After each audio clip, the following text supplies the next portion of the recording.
All right, everyone. We're going to talk about motifs and archetypes. We're looking at the ancient assembly of the gods here. And we're looking at Enki. And he's got those two rivers flowing from him.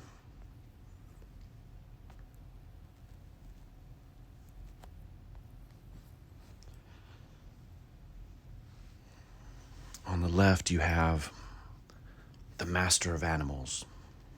It's that central figure flanked by the two, right? These are the identifying markers of squatter man. We've got the bull of heaven, and of course, the assembly of the gods. And these guys, they've got horns on their head, just like the devil, of course, has horns.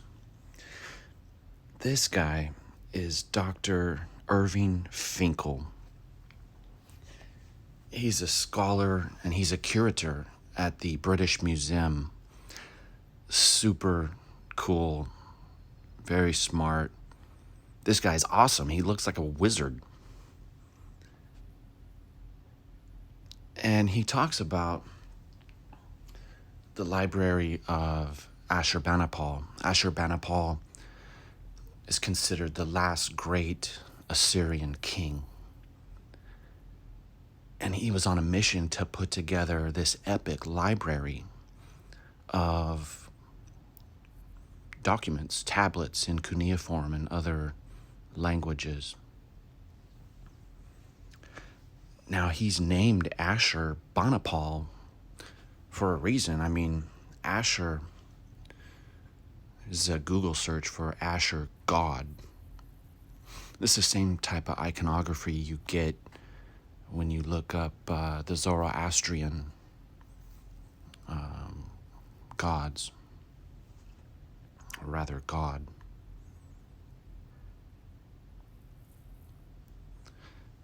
H.G. Wells calls this library the most precious source of historical material in the world. In the library, there's copies of the Epic of Gilgamesh, Inanna's descent into the underworld. And Dr. Finkel, he's talking about the first ghosts and these tablets, these ancient clay tablets that reference ghosts and how to get rid of them. So he brings up this imagery and he's talking about Inanna. And I'm just astonished that he is not familiar with the Patnia Theron archetype and that he doesn't recognize it. We've talked about these identifying markers, right? Holding the two and treading on the beast. And I don't know if he is just not aware of the archetype, but he's still a really cool guy.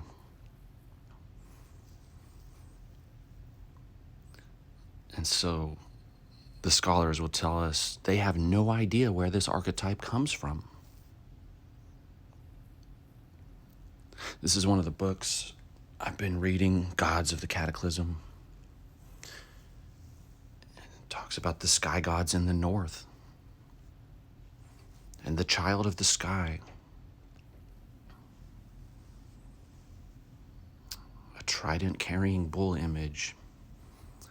There's all these myths of a child or a man stepping out of the sun.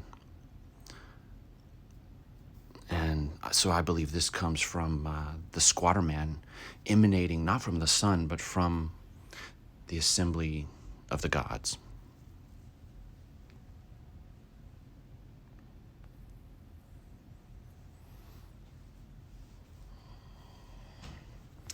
We're told the pillars of Hercules were also called the pillars of Kronos, aka the pillars of Saturn. The Atlantic Ocean was once called the Sea of Kronos, the Sea of Saturn. We should still call it that.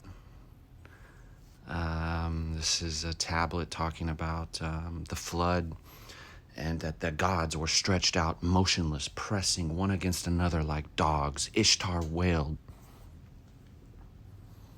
I believe this is the assembly of the planet gods, pressing one against another. Ishtar is, of course, Squatter Man. There's this archetype of the first man, but this is a cosmic man. We see this in Norse mythology with Ymir. His bones become the mountains, his hair is the trees, his brains are the clouds, his skull forms the heavens. And of course, we have the bull of heaven in the picture here. Ymir drinks the milk of the bull of heaven.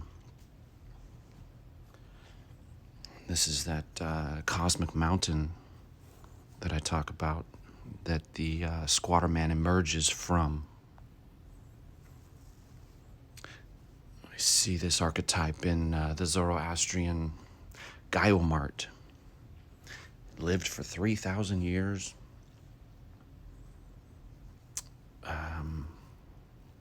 And of course we have the primeval ox, the bull of heaven, in the picture. And this is Gaiomard, holding the two and treading on the beast.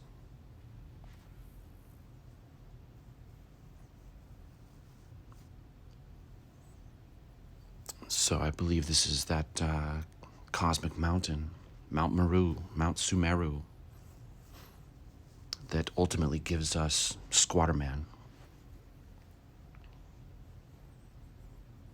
flanked by the two under the assembly of the gods.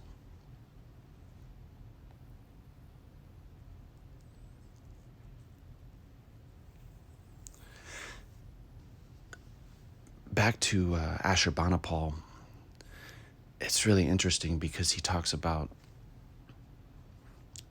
he boasts, he says, I'm the king of the world, I'm the king of the universe. I've examined tablets from before the flood.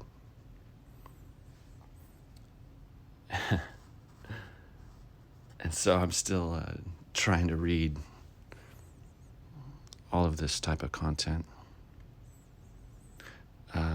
This is Zodiac Man. This squatting man here. And there's a lot of variations of this. They always have the bull or the ox on the head, because the horns go on the head. And this Zodiac Man goes all the way back to the Babylonians. And I really think Squatter Man plays a part here into this creation of this Zodiac Man.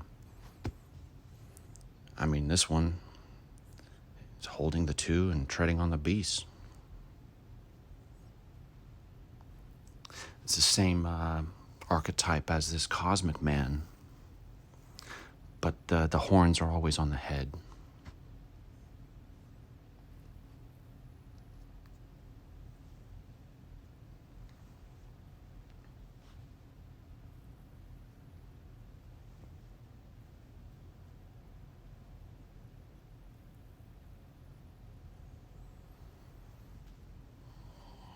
When I look at this, I can't help but see the same archetype of assembly of the gods, Squatter Man, flanked by the two. Who knows when this was actually drawn.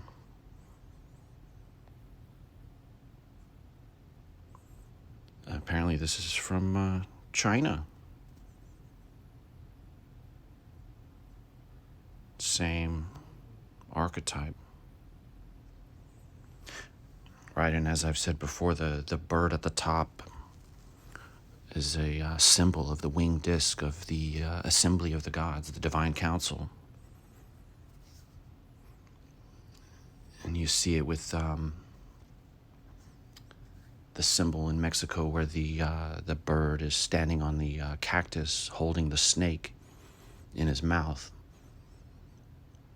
And I think that cactus is a remembrance of the tree of life and the battle between Squatter Man and the serpent that we see told in all these ancient myths. So I just want to show you guys some of the imagery related to this.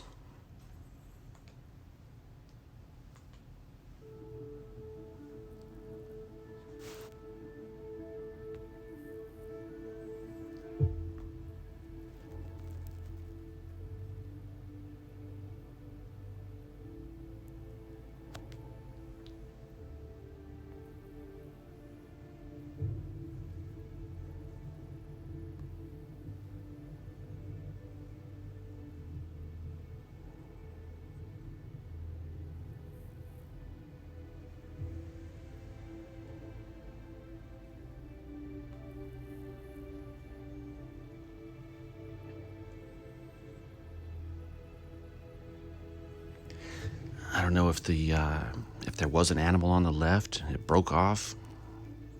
It's just not that clear.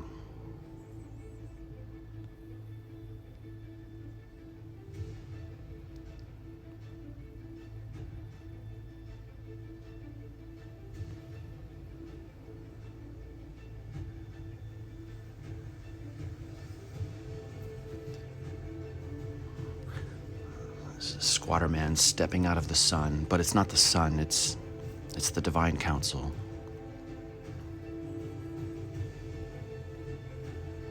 It's Squatter Man emerging out of the cosmic mountain, which in the Norse mythology was the rainbow bridge connecting Midgard to Asgard. And when that bridge trembles, it's a sign of Ragnarok.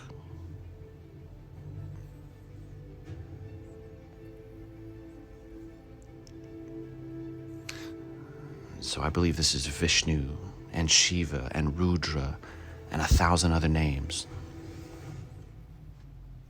Horns go at the top.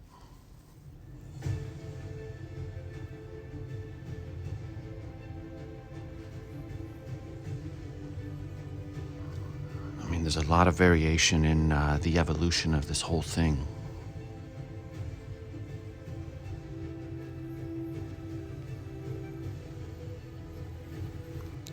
Some of these petroglyphs could have been done by small children.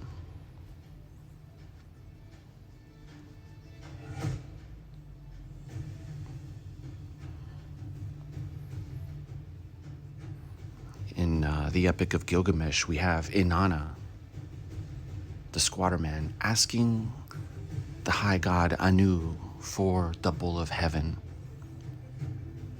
to go and attack Gilgamesh, the king.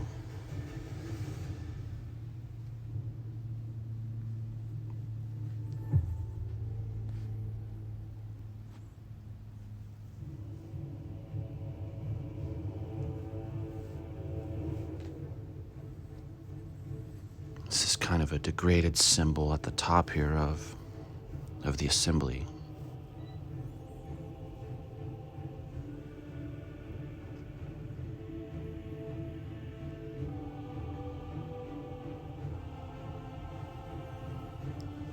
These ancient tablets talk about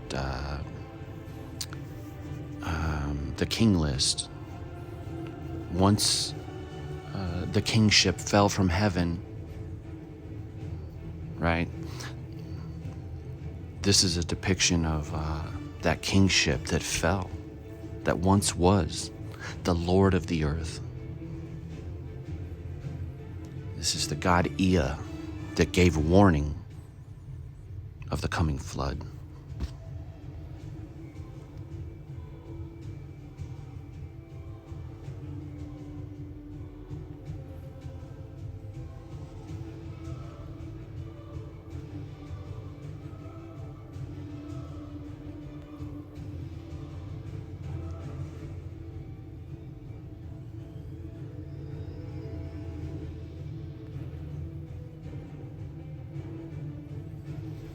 I can't explain all of the mechanics and how all of this works exactly, but I believe in the work of Anthony Peratt, that great plasma physicist.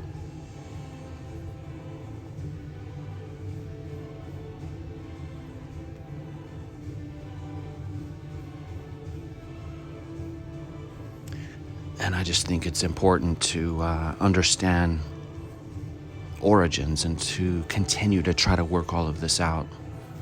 Thank you guys so much. I hope everyone has a great night.